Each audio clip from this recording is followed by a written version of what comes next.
Dr. Shekhar is a former director of Karnataka Institute of Endocrinology and Research, Bengaluru, former professor of medicine, and head of the Department of Endocrinology, Mysuru, and director consultant diabetologist of Purva Diabetes Foundation. He's been member Governing Council, Mysore Medical College, member of Governing Council for JSS Medical College, visiting faculty and areas of interest, epidemiology. So many feathers in his cap, and so I would straight away request him to please start his talk on yo-yo dieting, how to manage yo-yo dieters. Over to you, Dr. Shekhar. At the outset, I am very thankful to the IDEC team for this opportunity to, share my feelings and understanding of this question for the day.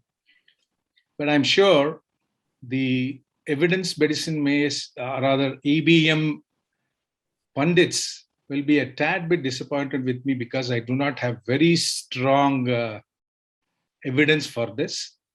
And I'm sure the followers of pseudoscience on social media will be very angry with me. Please bear with me. No conflicts of interest from my side. We'll start here. You all know this picture, right? Once upon a time it happened. I cannot tell you the whole story. This is the story of Wright brothers, who did the first flight the world ever saw. But what happened to them in future or whatever in the next few days or things like that, we do not know much. But this tells us what happened to these Wright brothers when they did it wrong. So I'll be talking about the right and wrong of what is yo-yo diet today. As I was telling you, indeed, it's a jolly ride of scientific evidence, not very strong, and real-world eminence. Bicycle about the weight loss story, that is the yo-yo dieters or yo-yo dieting. So many things are there. Fad diets, let me upfront give you two concepts here. Fad diets, most plans that promise weight loss within the first week, 2 weeks, I'll assure them it is going to fail.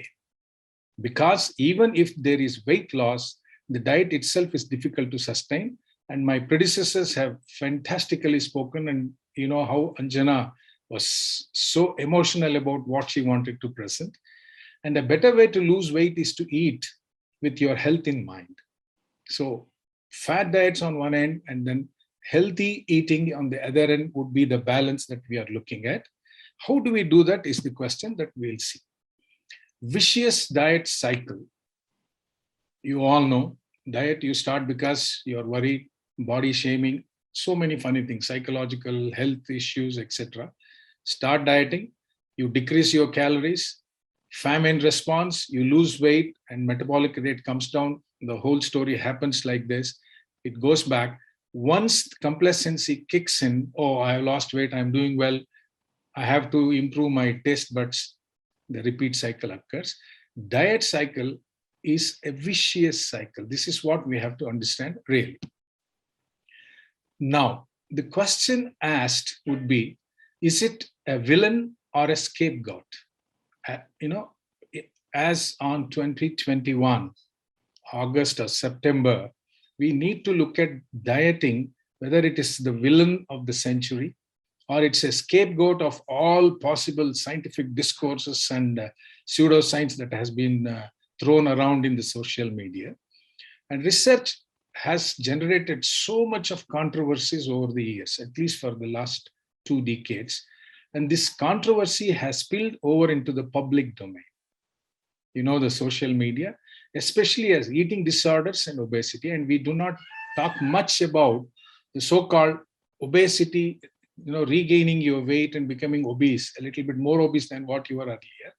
And eating disorders, because there is the conflict between your psyche and the soul. So the pressing problem, if you ask me, is not dieting itself, but the collision of modern food environment, beautifully brought by my predecessor speakers, with our immutable evolutionary heritage. You know, the thrifty gene, thrifty phenotypes, all those immutable evolutionary heritage that we have carried for thousands of years. that drive us to find and consume food when it is available. So today, 30, 40 years later, when food is so much available and at such less price, we are driven to eat. Dieting is more a scapegoat, if you ask me, than a villain because of these two components. And today, instead of saying going on a diet, it's more fashionable to say I'm eating healthy, even though they are not doing a healthy activity at all. But it's in our nature, human nature, that we need to find questions and find answer to these questions. It's not just finding answer to the questions that are in front of us. It is also to find questions. Researchers, for example, they find questions and they want to try to get answers for that. So it's in our nature. And you know the story, Maha Mantra of weight loss is decrease calories intake. Everybody has spoken. But this is very important. Food intake is a very important component of weight regain after weight loss. Simple concept. You have lost weight. How do you regain your weight that is lost? Food intake. Simple equation. 1 is equal to 1 is equal to 1, things like that. But unfortunately, in the modern societies, a chronically positive energy balance is the norm for many. Chronically, somebody was talking after the physical seminars and whatever, what do we do? You know the story, either lunch or dinner. And calorie restriction, how long has remained a point of contention? You've already said 6 weeks, 8 weeks, 6 months, 1 year, 2 years, intensive phase, maintenance phase. It has remained a point of contention in the realm of science. And as a result, so many diet regimes, food fads have become fashion of the day. I'm sorry to make a statement like this, don't mistake me. And one such is yo-yo dieting. Let's come to the yo-yo dieting component. You all know this yo-yo. I was fascinated 45, 50 years ago when I saw the first yo-yo. My uncle brought it from Singapore. I didn't know how to use it. Now everybody knows about it. And this is it, yo-yo. You know the story. Most of you have used it. At least the younger generation have known about it.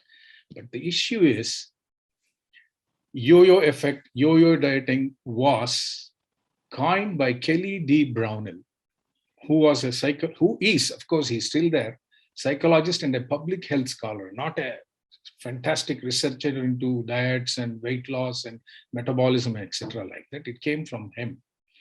Obviously, because it's the word yo-yo, he is obviously an American. Describes the pattern of losing weight, cyclical loss and regain of weight. Yo-yo, you lose, you gain. You lose, you gain. It goes on.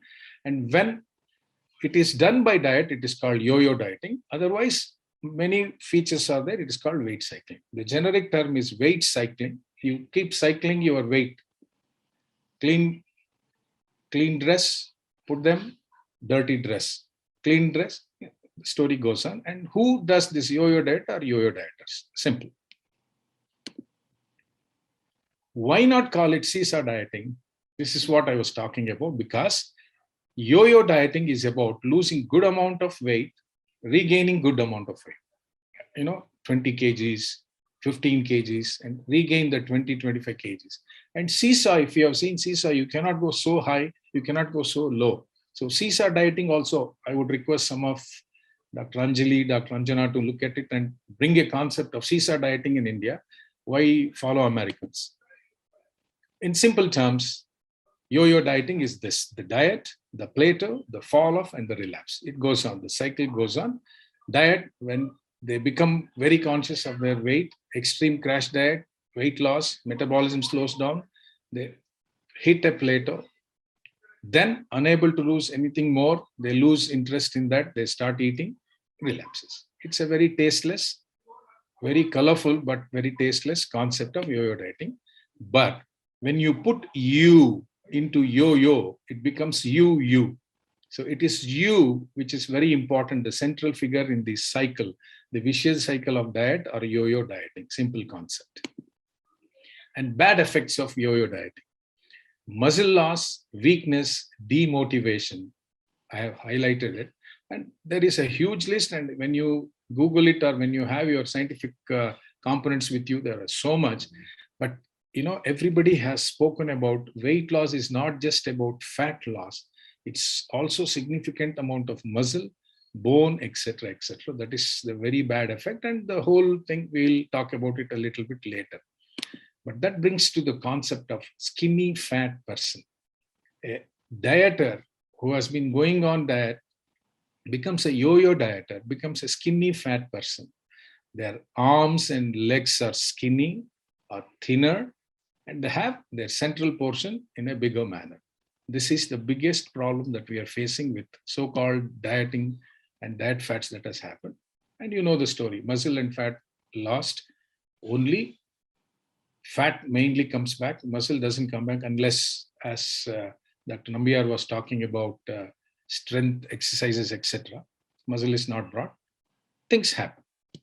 It's in a nutshell about bad effects, which is much more important than to look at why yo-yo dieting is done, etc. like that. But that brings me to the concept of it is better than nothing. Not doing anything, yo-yo dieting is better. Do you think we should accept it is an important question that we have to answer ourselves. And the strategy has negative connotations. What is that? Several controversial reports on the effect. True.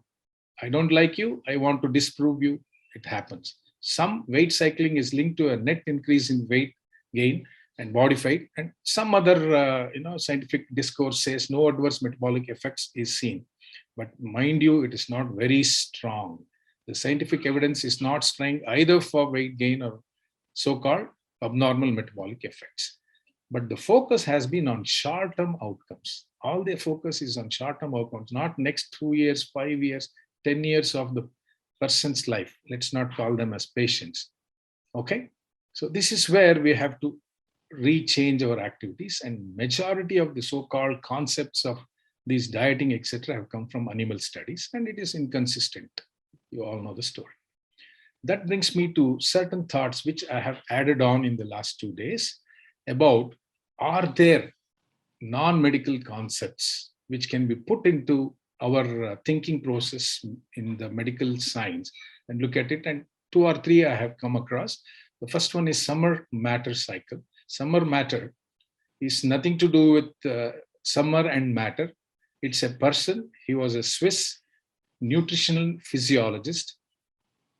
It's the physiological concept describing the complex relationship between physical activity and inactivity, complex relation, plus energy expenditure and conservation, eating, not eating, etc. like that. The concept explains why dieting fails in most cases that results in yo-yo effect, which he called it as preferential catch-up fat. They lose weight, muscle, fat, and some amount of bone and the rest, and they catch up with fat activity because of energy conservation. We'll come to it. What is this energy conservation? The second one is the restraint theory, which has been the earliest and the longest lasting theory in the framework of eating. The restrained eating framework, chronic dieting, and restrained eating. You eat less. Everybody keeps telling you, eat less carbohydrates, more fiber. You know the story. But this restraint theory is the most controversial one in our thing that has happened in the field of psychology because of emotional over-involvement with food. It's only this animal in the animal kingdom, none other animals, which eats white rice, red rice, green rice, that rice, etc., etc. That over-involvement. Ask a dog, it eats just what it's given. The last one is risk compensation or Peltzman effect. I'm sure many of you have come across this word, Peltzman, Sam Peltzman. He was an economist in the 70s, probably 74, 75.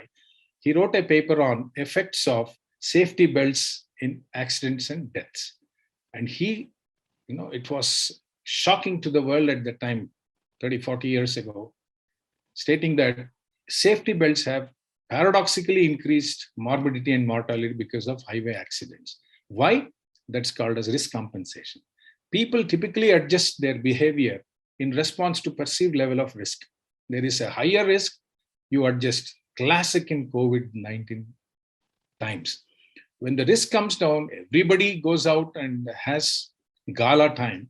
When the risk increases, there are more number of COVID deaths and more admissions, they become careful. This is called risk compensation. It's already there. It's also used in economics. certain features of yo-yo dieting. My feeling, there are so many certain features. Most individuals fail to maintain weight loss. Weight regain starts within first year. They are all been talking about first and second year. All my predecessors have been there. The weight regain starts with any of these diets, especially so in yo-yo dieting, within the first year.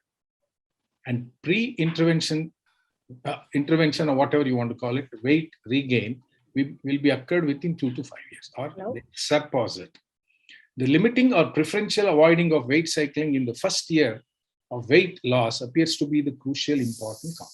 So, if you are confronted with how to help these people within first year and the next following second year, if we can take care of weight regain, we can do a great job for these people. A successful weight loss maintainer is defined as who voluntarily decreases more or equal to 10% of initial body weight and keep the lost weight for at least 1 year and above, is what is called as a successful weight loss maintainer. It's a definition for you. But why it does not occur is science that we have to discuss. The compensatory response to weight loss. What happens? What is the physiology? What is the neurophysiology, neurohumoral physiology behind this? I will not delve in deep. Profound deregulation of nutrients. When they crash their diet, there will be altered secretion of orexogenic and anti-orexogenic or anorexogenic hormones, disbalance, hypothalamic and other cerebral circuits lead to endocrine adaptations believed to drive hyperphagia. They cannot stop eating. That is the funny concept, not just in humans, also in animal experiments, more so nicely spoken in animal experiments. Altered level of circulating hormones that facilitated weight regain appears to persist for at least 1 year. Now, can you put them together? 1 year weight loss, within 1 year they regain. Why? There is this physiological response or abnormal physiological response, I cannot say pathological, of your so-called orexogenic and anorexogenic hormones in the body of the so-called yo-yo dieters, etc. 1 year it happens. What's the outcome? Weight cycling makes subsequent weight loss more difficult to regain, and it's more rapid. This is what we have to talk to our so-called our patients who are ready to do this. If you keep cycling your weight up and down, the future will be more difficult to lose weight and you start gaining weight rapidly. This is fantastic. An increased risk for all-cause CV mortalities, psychophysiology, and life dissatisfaction, binge eating. This is the concept. What's very important, let's put aside the psychology component there, but all-cause and CV mortality, increased risk, it has been shown. This is the unfortunate thing of yo-yo dieting or weight cycling. And this slide, I'm not going to talk in detail. Weight cycling, fluctuations in blood pressure, heart rate, fluctuation in GFR, weight gain, fluctuations in glucose and lipids, increased cardiac load, glomerular damage, etc., etc. Eventually, cardio-metabolic outcome worse for the patient. And last, yo-yo diet. It works for many of them who have lost weight and forgotten that they have regained some amount of weight. They think it works, but does it really work? The naysayers are also there in science. No adverse effects of weight cycling on body composition, resting metabolic rate, body fat distribution. I'm just giving naysayers. Please do your research component of this. And evidence for an adverse effect of weight cycling appears sparse, if exists at all. The only reason is the amount of scientific discourse and research available is at best sparse.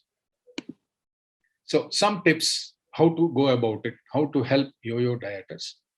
Unfortunately, the most important person who can help the yo-yo dieter is the yo-yo dieter himself. This has to be driven home in a very strong manner. Aim for realistic weight. Physical activity will help to keep maintenance component, decrease the amount of calories. Don't eat when bored or nothing else. All these things go. But what's important is, please have a good nutritionist help, not the best.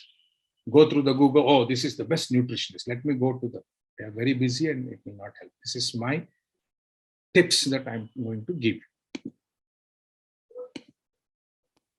This is one thing I'm sure Neeta may not like it.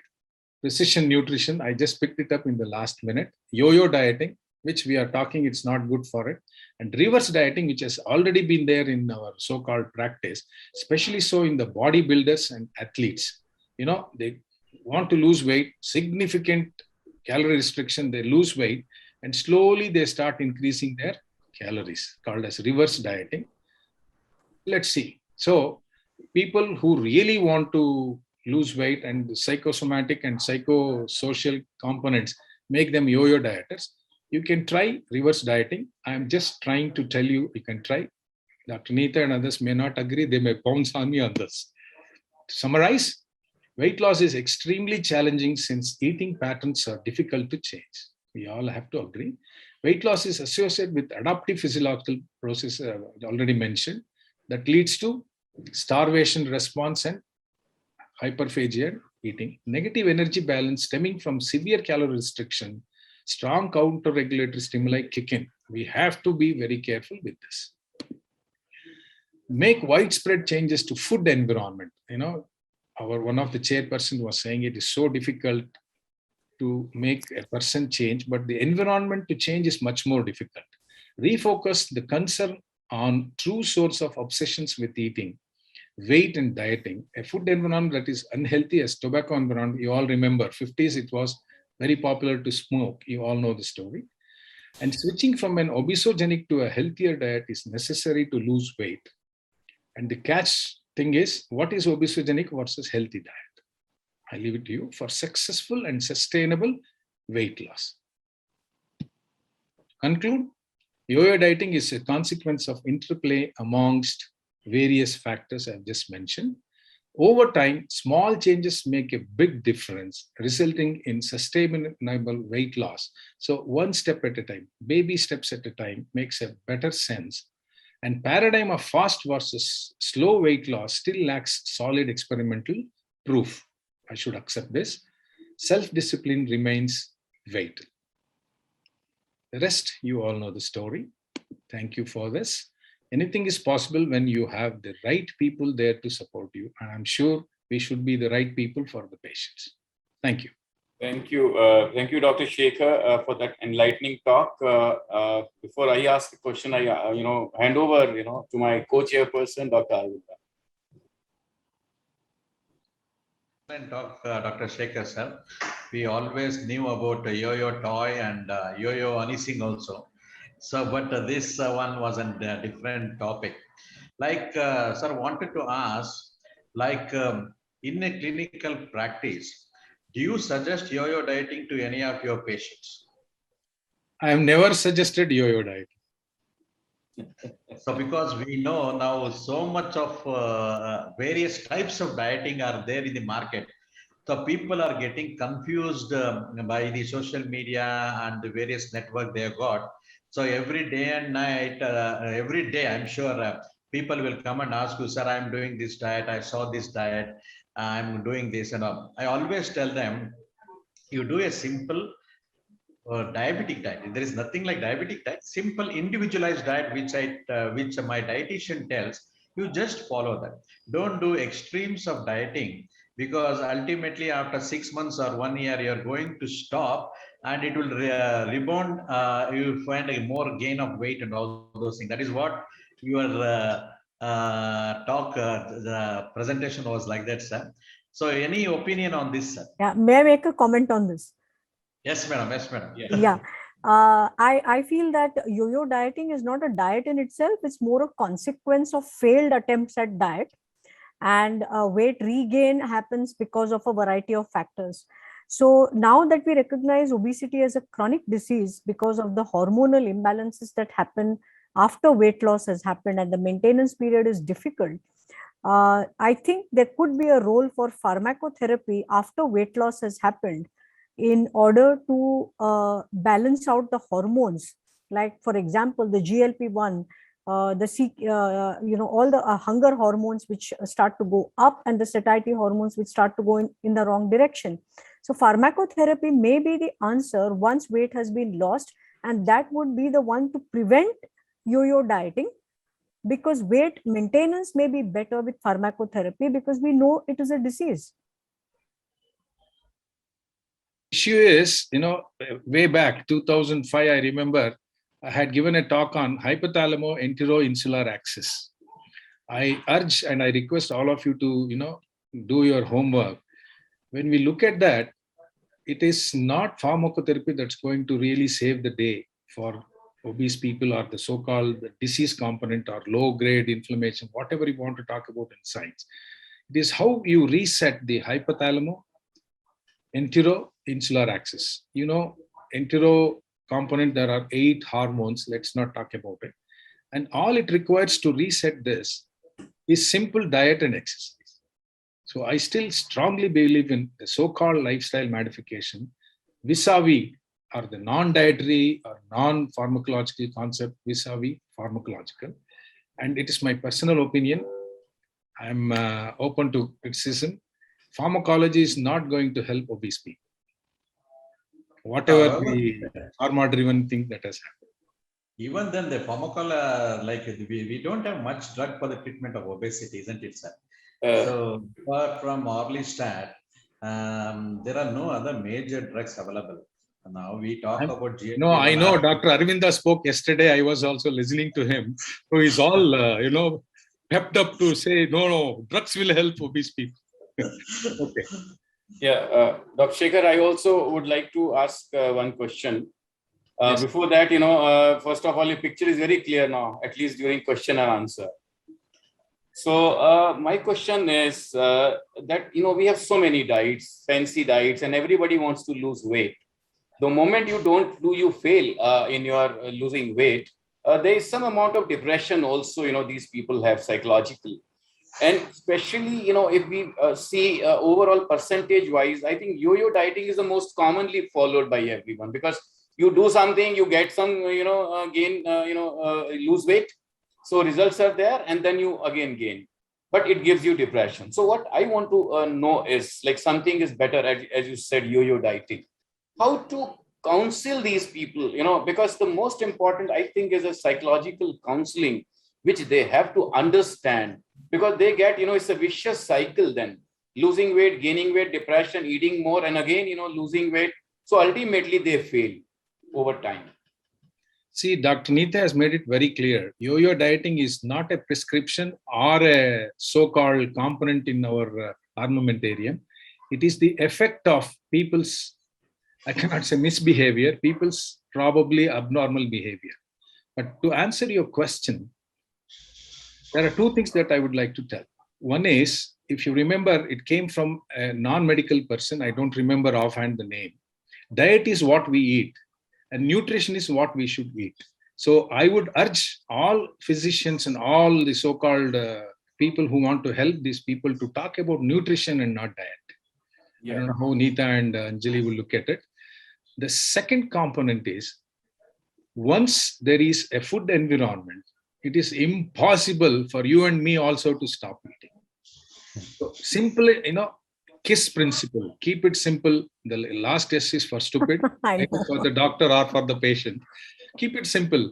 I continue to say the same mantra to these people: when to eat, what to eat, how much to eat. 20 times they come to me, 20 times I tell them when to eat, what to eat, how much to eat. That is good enough. I will not confuse them. See, this is my personal opinion. Please give some respect to my white beard and no hair on my head. Let's simplify the whole thing, and let's put nutrition in front of the diet. That's my opinion. Definitely. Great. Absolutely. Thank you, sir. Along with the yo-yo efforts of the patient, it is also yo-yo support from the doctor, which needs to be settled. And I think the time is up, so we move Dr. to the next. Sanjay, is there anything Dr. Sanjay wants to ask Dr. Shekhar? No, I think it was a brilliant lecture. I think we enjoyed listening to it. Thank you, Dr. Shekhar. As always, you've been brilliant in your talk. Absolutely brilliant talk, sir. Thank you so much. Thank you. Thank you. Thank you, sir. Dr. Neeta. Bye for this opportunity. Bye-bye.